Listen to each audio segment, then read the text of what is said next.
Hey yo, in this video I'm going to talk to you about Godzilla, finally. I might as well, I mean, it doesn't matter what fucking Godzilla it is, right? Like, any fucking Godzilla. It doesn't fucking matter. Godzilla. Godzilla. That's how in Japan they say it, right? Godzilla in it. Godzilla, Japanese. It's not even fucking Japanese horror film. Not this one, yeah. I'm going to go to the other one in it. Let's go to, yeah, why not Wikizilla, fuck it. Probably has more info on this anyways.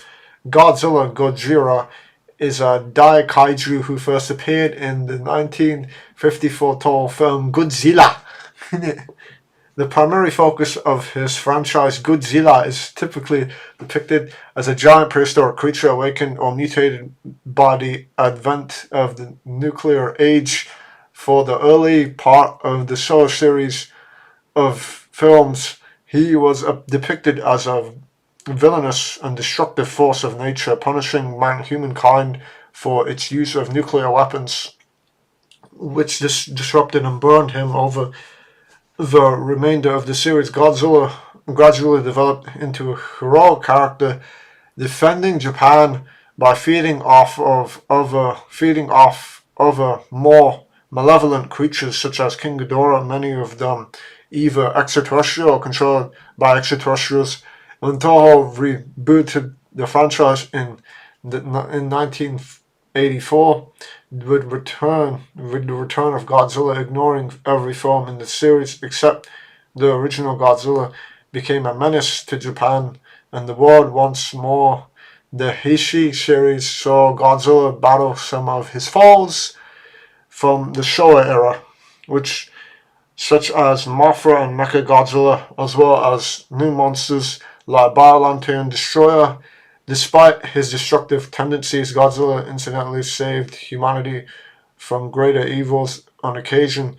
The Heisei series was followed by the Millennium Anthology, in which nearly every film took place in its own continuity, often connected in some way to the original 1954 film. Godzilla was often the villain in these films, though in some he was instead an anti-hero, similar to the Heisei series. 12 years after the end of the Millennium series, Toho rebooted the franchise again with Shin Godzilla, a completely standalone film in which Godzilla appeared for the first time in modern day Japan. This Godzilla was a bizarre new species spawned by the dumping of nuclear waste in Tokyo Bay in the 1950s, with the capacity to adapt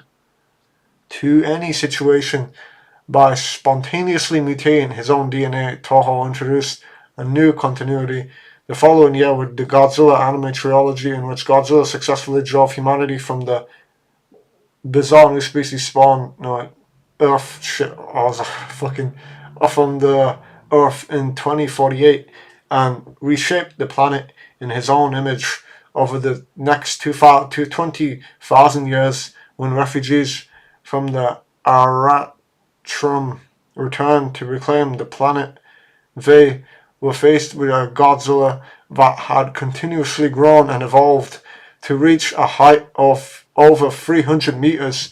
Most recently, Godzilla appeared in the 2023 film Godzilla minus one, yet another reboot.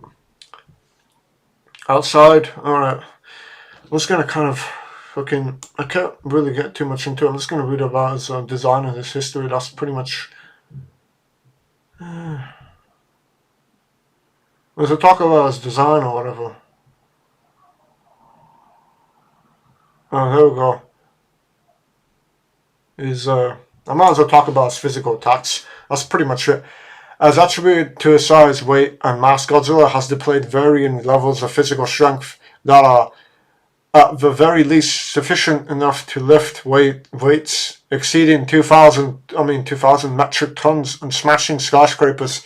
He has been depicted lifting and throwing monsters in excesses of his own weight, such as King Ghidorah, Mechagodzilla, and others. And in Godzilla Final Wars, was even able to throw Kumonga clear over the horizon. He is shown using various martial art techniques in a comical fashion during the show series, or moving very quickly in spite of his size, such as in Zone Fighter.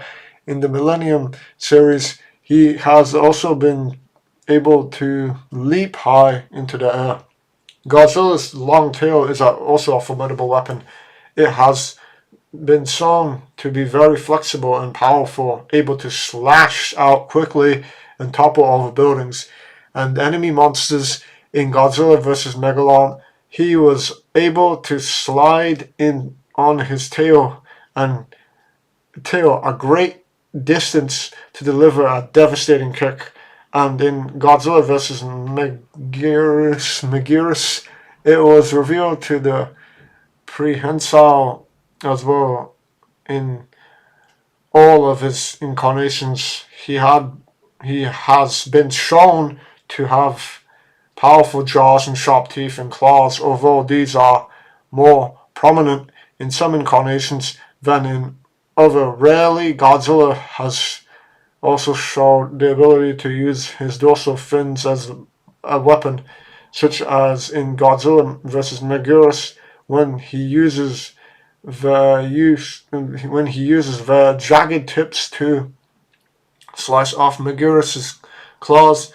Godzilla vs. Hedorah, where he used them to cut into Hedorah during the flying scene. Also in Godzilla 2000 Millennium and Godzilla vs. Megaris, the dorsal fins create a tremendous amount of heat when the atomic breath is being prepared.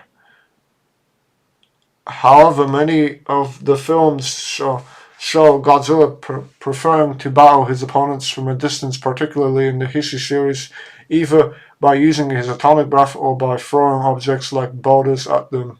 I think that's all I can say about it, yeah. And yeah, my final thoughts is Godzilla's signature ability is obviously his atomic breath, that literally like fucking obliterates everything. And I don't know, like his tail and his claws and his teeth pretty much, but his most signature move is his fucking atomic breath, which demolishes everything in its path, which is pretty awesome. I love seeing that and stuff in the movies. And yeah, that's all I can say about Godzilla. Would I want him in real life? Probably not. He looks kind of ugly, but he looks cool in the fucking movies, It's pretty awesome, though. I mean, that kind of power is pretty cool, though, it's shooting fucking beams out of your mouth. It's pretty awesome. I wish I could sometimes do that, and, that'd be kind of cool if you could do that. It's like how Superman can shoot out fucking beams of light from his eyes, right? Imagine if we could do that with our mouths. That'd be cool, but yeah, that's all I can say about Godzilla. I hope you enjoyed. Bye!